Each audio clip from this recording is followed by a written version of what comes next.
মির্জাফ গালিব স্ট্রিটের অগ্নিকাণ্ডের ঘটনায় যে বিল্ডিংটিতে একাধিক হোটেল পরিচালিত হতো সেই হোটেলগুলোর পরিকাঠামোগত অর্থাৎ অগ্নি নির্বাপনের ব্যবস্থা থেকে শুরু করে অন্যান্য যে সমস্ত পরিষেবা থাকার কথা হোটেল পরিচালনার ক্ষেত্রে সেই সমস্ত পরিষেবা নিয়ে কিন্তু প্রশ্ন উঠছে।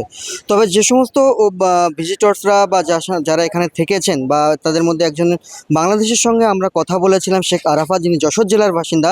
তার বক্তব্য, এখানে হোটেলে একাধিক সমস্যা বা একাধিক পরিষেবা সংক্রান্ত সমস্যা থাকলেও কিন্তু আগুন লাগার পরবর্তীতে যখন দমকলকে খবর দেওয়া হয় মুহূর্তের মধ্যে দমকলের লোকজন এখানে আসেন এবং কলকাতা পুলিশের প্রতিনিধিরা উপস্থিত থাকেন। সার্বিকভাবে কলকাতা পুলিশ এবং দমকলের তৎপরতায় কিন্তু যারা আটকে ছিলেন তাদের দ্রুত এখান থেকে বের করা গেছে। রাত 1:30-40 আনুমানিক টাইম। প্রচণ্ড নিচের থেকে শব্দ, চিল্লাচিল্লি শব্দ হচ্ছে। আমি প্রথমে গুরুত্ব দিইনি, কারণ হোটেলগুলোতে তো হয়। তা আমি প্রথমে বাইরে যাইনি। পরবর্তী দেখি যে মহিলা মানুষ চিল্লাচ্ছে। মহিলা চিল্লাইলে আমি দরজা খুলে দেখি আগুন। আগুনের ভয়াবহতা এতটাই যে আর 2-1 মিনিট থাকলে মনে করেন পুরো ভবনটাই ঝলসে যায়। আমি কি করলাম, আমি আমার বেবিকে নিয়ে আমি দ্রুত ছাদে চলে গেলাম। চলে যাওয়ার পরে আমার ওয়াইফ আটকা পড়ে গেল। ধোঁয়াতে আমার ওয়াইফ সেন্সলেস হয়ে গেছিলো। তা ফায়ার সার্ভিসকে আসলে ধন্যবাদ জানাইতে হয়। তারা খুবই দ্রুত আপনার অ্যাকশান নিয়েছে, খুবই দ্রুত। আমি যখন আগুন দেখছি তারা 1 থেকে 2 মিনিটের মধ্যে তারা চলে আসছে। 1 থেকে 2 মিনিট। ফায়ার অ্যালার্ম বেজেছিল? ফায়ার অ্যালার্ম বেজেছিল? এখানে কোনো ফায়ার অ্যালার্ম বা ইমার্জেন্সি এক্সিট এই ধরনের কোনো কিছু নেই।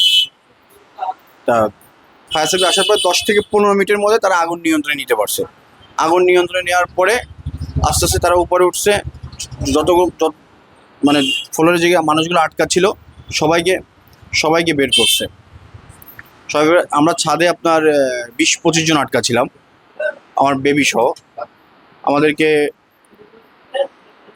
ফায়ার সার্ভিস আমাদেরকে ওইখান থেকে উদ্ধার করছে। উদ্ধার করার পরে আমরা তো যে যার মতো ছিলাম।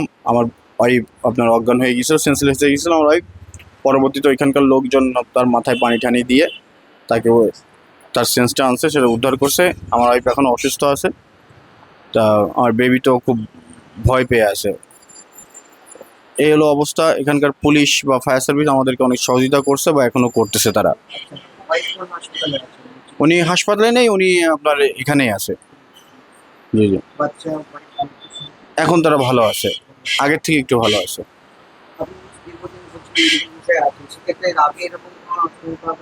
না, আমি আসলে তো ইন্ডিয়ায় যে এটা নতুন তা না, আমি অনেক আগের থেকে ইন্ডিয়ায় যাতায়াত করি। আমাদের তো বাংলাদেশিরা আপনার এখানেই থাকে সব বেশি, এখানে কমফোর্টেবল তারা। তা আমি এখানে আপনার বেশ কয়েকটা হোটেলে থাকছি, বা ওই বিল্ডিংটাতে আমি প্রায় ধরেন কন্টিনিউ 2 বছর যাতায়াত করি। তো এই ধরনের সমস্যা কখনো আমি আমার চোখে বাঁধি না। হয়তো তাদেরকে আপনার ফায়ারের কোনো ইমার্জেন্সি কোনো কিছু নেই তাদের, এটা হচ্ছে সমস্যা। আর আপনার হোটেলটা আসলে খুব ঘিঞ্জি একটা পরিবেশের মধ্যে তৈরি করা।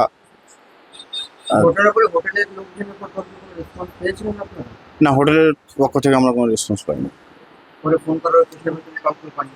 না, তারা আপনার আমি যে হোটেলে ছিলাম সেই হোটেলের মালিকের সাথে আমার ভালো সম্পর্ক। উনি থাকে অস্ট্রেলিয়াতে। উনি আমাকে কল করছিল। তো ওনার হোটেলের যে ম্যানেজার তাকে পুলিশ আটক করছে। আটক করে ওনার হোটেলের যে ম্যানেজার উনি কিন্তু প্রথমে ফায়ার সার্ভিসে খবর দিছে, ঠিক আছে, অন্য কেউ কিন্তু উনি খবর দিয়েছে। উনি খবর দেওয়ার সাথে সাথে ফায়ার সার্ভিস চলে আসে। পরবর্তীতে শুনি তাকে আটক করে নিয়ে গেছে।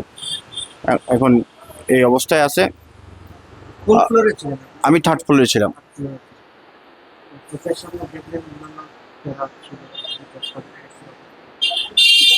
সবারই অবস্থা ভয়ানক, সবারই অবস্থা আপনার এখন এই অবস্থা থেকে সব মানুষ তো আমরা এখন কামব্যাক করবো কবে সেই চিন্তায় আছে।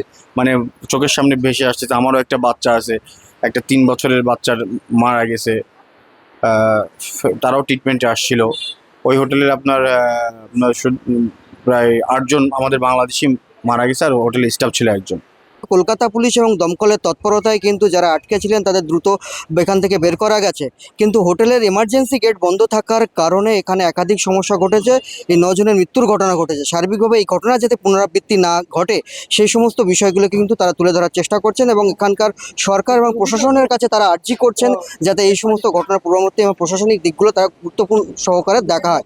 কলকাতা থেকে শাহজাহান পুরকাইতের রিপোর্ট, ইটিভি ভারত।